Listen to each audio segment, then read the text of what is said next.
lo que vamos a hacer ahorita es que vamos a habilitar el quiz, que es este que acaban de hacer ustedes, y vamos a responderlo, porque es bien importante que todos estemos claros. Entonces, a ver, la primera pregunta dice, ¿el siguiente query es correcto? Select from maestro.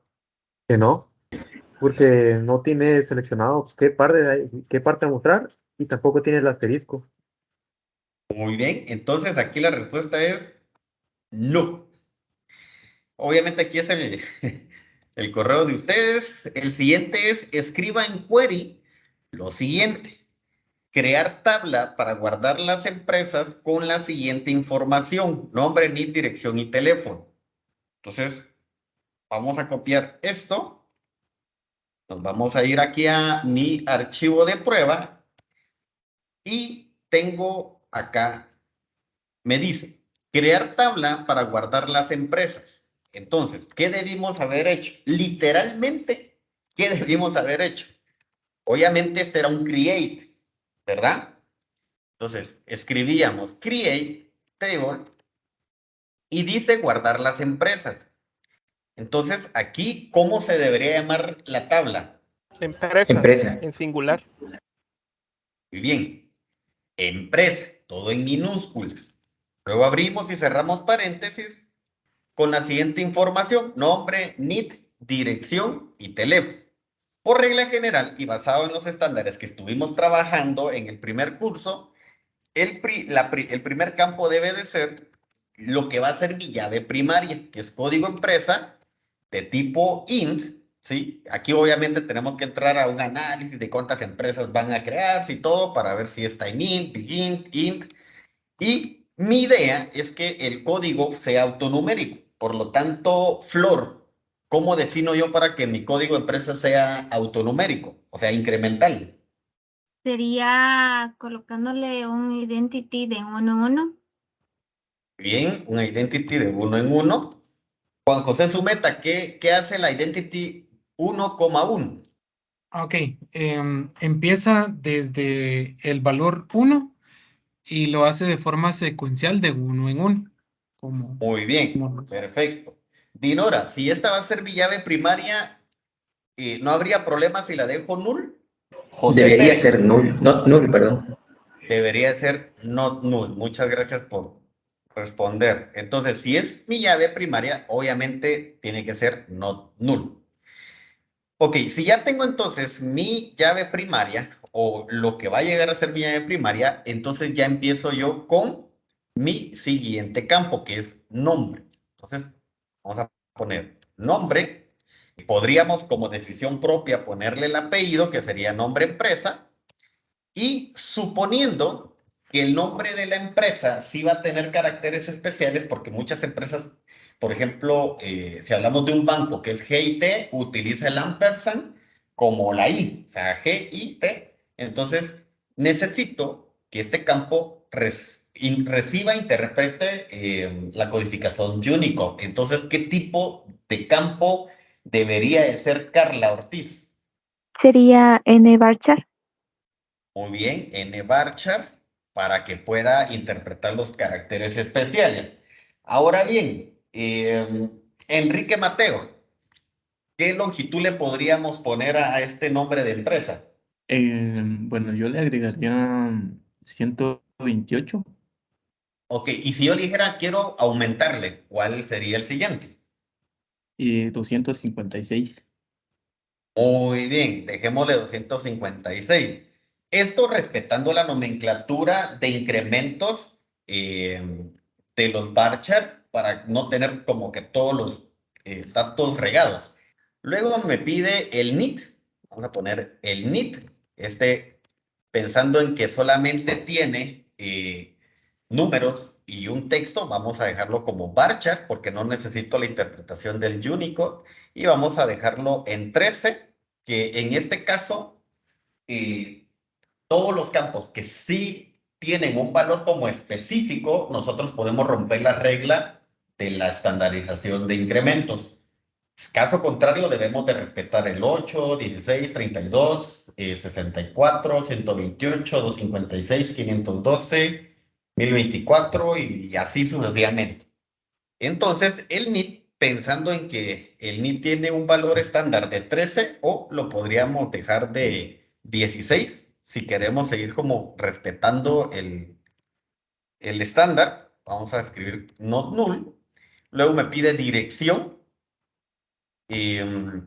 Obviamente aquí pueden haber muchos caracteres especiales. Le podemos dejar nvarchar de 512, a no ser que la dirección la separemos, pues, o sea, digamos campos de zona, un campo para el número de calle, un campo para la avenida y así. Entonces la dirección podría ser más corta, más pequeño el dato.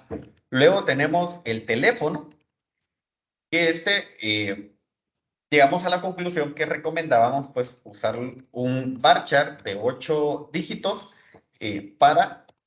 perdón, aquí se olvidó el tema para no utilizar, digamos, una numeración por cualquier tema. Ustedes no saben la cantidad de problemas que hubieron cuando Guatemala, si ustedes se acuerdan, migró de 6 números a 8, creo yo, o de 5 números a 8, algo así. Fue un dolor de cabeza para todos aquellos sistemas que utilizaban cierta estrategia, poder hacer ese cambio. Entonces, dejemos, digamos, sin número de área y todo va a ser nacional, una longitud de 8 caracteres. Entonces, Héctor, solo pregunta, ¿ahí no sería bueno ponerle dirección empresa y teléfono empresa para seguir el mismo? Gracias. En este caso, mira, pues, no se recomienda, generalmente casi solo se recomienda como que al identificador y como al nombre o a la descripción inicial. Al resto de campos no, porque ya se volvería como muy repetitivo en todos los campos. Para eso, digamos, podríamos utilizar el as para ponerle como los alias a los campos cuando hacemos vistas o hacemos select anidados o los joins y todo eso. Lo recomendable es que pues se mantenga, digamos, solo mi dirección teléfono. Creo que también esto aplica mucho al tema de gustos del desarrollador cuando no trabaja para una empresa o si la empresa no tiene estándares, no habría problema, pero lo más recomendable es que se adapten a los estándares pues, de cada institución. ¿Sí? Sí, Héctor. Si se lo pone o no se lo pone, SQL igual va a funcionar. Jocelyn, ¿qué hace falta? Aquí es donde ya definimos cuál es la llave primaria, ¿verdad? Exacto. Entonces nos hace falta definir la llave primaria. Para definirla, ¿se acuerdan que nosotros no estaba el onPrimary, pero eso no lo vamos a hacer, sino que lo vamos a crear como un constraint. Entonces es constraint PK. Recordamos que habíamos dicho que primero iba el nombre de la tabla, luego va el nombre del campo que va a ser la llave primaria y ese es el estándar para una llave primaria. Primero va PK, obviamente el prefijo de primary key, luego guión bajo el nombre de la tabla, luego guión bajo el nombre de el campo que va a ser la llave primaria. Esto pensado en que es más fácil identificar con solo ver el nombre, a qué tabla y cuál es el campo de la llave primaria, a que ustedes tengan que ir a ver las dependencias, las propiedades de la tabla y un montón de cosas. Entonces, aquí le decimos primary key clustered y agregamos el código empresa. A ver, Juan José Zumeta, ¿qué hace falta? ¿Hace falta algo? Colocarle después de código empresa el ASC, que es el orden ascendente que Muy tendré. bien, perfecto. Entonces ahí, con el ASC, obligamos a la tabla y a la llave primaria que mis registros, cuando yo los vea, sin decirle cómo los ordene, utilice la llave primaria como el ordenamiento de forma ascendente. Entonces, esto es exactamente como debieron haber, bueno, el NUT y not null. Para estos, ni dirección y teléfono puede ser cuestionable, no hay ningún problema, pero el resto, así es como debieron haber hecho la tabla. el análisis es bien importante poder determinar, ok, el nombre empresa va a tener caracteres especiales, sí o no. Ahí uso en varchar o varchar. Mi empresa va a tener código identity, va a ser autonumérico, va a tener llave primaria, entonces es esto. Si ustedes no agregaron la llave primaria, ok, no hay problema, pero a partir de ahora acostúmbrese que todas las tablas deben de llevar llave primaria. Si ustedes no usaron nomenclatura camel case, ¿cuál es la nomenclatura camel case? Es código empresa. Si yo hubiera hecho esto, código empresa, obviamente basado en los estándares que aprendimos en el curso de Junior, esto estaría mal. Si su empresa trabaja así, no está mal, pues, insisto, los estándares se aplican en relación de las buenas prácticas y de cómo la institución lo tiene manejado. O si hicimos solo esto, código, o el ID, tampoco, o sea, acuérdense que tampoco es un tema de Spanglish, sino que debo mantener una nomenclatura entendible, código empresa. Esto cubriría la respuesta entonces de crear una tabla. Estas preguntas van orientadas también a un poco de análisis.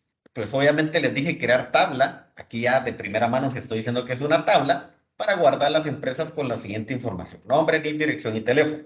En ningún momento les dije que tenía que agregar la llave primaria, cuál iba a ser la llave primaria. Tampoco le di en sí el nombre de la tabla. Ustedes lo definieron, y algo muy, muy importante, que es algo que discutimos en una sola clase casi, es el estado, ¿sí? El estado de todos los registros. Nuestra lógica y nuestros estándares y recomendaciones es que en las bases de datos no se ejecuten eliminaciones físicas, sino que eliminaciones lógicas. ¿Y cómo logramos esto? Con un campo de estado, en donde nosotros podremos decir que 1 es activo, 2 es inactivo y 3 podría ser eliminado. Entonces, ya con esto nosotros logramos mantener el registro, pero ya ante el sistema y ante nuestros queries, el registro puede o no puede ser utilizable. Entonces, esa lógica que les estoy explicando ahorita es la que ustedes deben de hacer siempre en relación de todas las definiciones de los queries que se les van a estar pasando. Ojo, se los estoy diciendo, utilicen su lógica, lo que han ido aprendiendo. Luego, nombre completo, obviamente sí. Después de haber realizado, pues aquí algunos me pusieron que sí, otros que no. Entonces ahí vamos a estar viendo cómo reforzamos a los que necesitan reforzamiento. ¿Puede una llave primaria ser nula? Delmar Zack, ¿puede una llave primaria ser nula? ¿Sí o no? No. Muy bien, una llave primaria no puede ser nula. ¿A qué me refiero? A que esto no debería ser permitido. De hecho, SQL se lo dice directamente, ¿va? Aquí dice, bueno, por el tema de la identity es que me está dando la alerta, pero no puede ser nula, o sea, nunca puede ser nula. Y obviamente por la llave primaria no puede ser nula, entonces es no, nula. Entonces aquí era no. Escriba en query lo siguiente. Pasemos esto al SQL. Esta era el siguiente query: listar todas las columnas de los usuarios. Bueno, aquí está súper sencillo. Pregunta Jesper Fuentes. Cuando decimos listar todas las columnas de los usuarios, ¿qué le están pidiendo? ¿O qué entiende usted que tiene que ser ahí? ¿Un insert, un date, un delete? ¿Qué sugiere? Un select con todos los campos que posee la tabla. Muy bien, un select. Entonces ahí de primera mano interpretamos que es un select. Entonces, ¿qué sería? Un select. Ok, aquí dice todas las columnas. ¿Cómo hago yo para mostrar todas las columnas de una tabla? Asterisco, ¿no? Bien, ponemos asterisco, obviamente luego el from, y luego dice listar todas las columnas de los usuarios. ¿Qué nombre le pondría usted a esa tabla? Yo no le di el nombre de la Usuarios. tabla. ¿Cómo? Usuarios. En plural. En singular. Muy bien. usuario. Y listo. Eso era lo único que tenían que hacer. Obviamente, select asterisco from usuario. ¿Quién entrega todas las columnas? El asterisco. Entonces, es importante porque entender como los requerimientos mal lanzados, porque así es como trabajan exactamente los clientes. En un trabajo, generalmente, pues sí te transmiten a nivel de proyecto como que un requerimiento más aterrizado, pero a nivel del día a día es así como, mira, sacate un reporte de usuarios. A usted no le están diciendo el nombre de la tabla, no le están diciendo el nombre de las columnas, ¿sí? Entonces, tiene que salir de usted en preguntar, mira, ¿todos los usuarios? Sí. ¿Toda la información? Sí. Va, listo. Entonces, es un select asterisco from usuario y punto. Entonces, esta interpretación ayuda mucho a que ustedes puedan irse desenvolviendo en la interpretación del lenguaje como tal. ¿Qué hace el siguiente query? Veamos qué hace el siguiente query. Aquí lo que está haciendo, si nosotros, digamos, lo ordenamos, dice que está haciendo una actualización a la tabla de alumno, le está cambiando el estado a 1 a la tabla de alumno, solo al alumno cuyo código alumno es 23. ¿Sí? Entonces, si vamos al quiz, ¿actualiza a los maestros? Nada que ver, ¿va? Porque aquí dice alumno. ¿Actualiza el Pokémon? Nada que ver, pues. O sea, creo que la respuesta está bien obvia. Actualiza el estado. Aquí vemos el estado del alumno, con código igual a 23. Entonces, la respuesta correcta era la última. Esa es entonces la forma en cómo nosotros podemos hacer una actualización. Entonces, espero que esto haya servido como de repaso para el quiz y que hayan podido pues trabajar tranquilamente. Ok,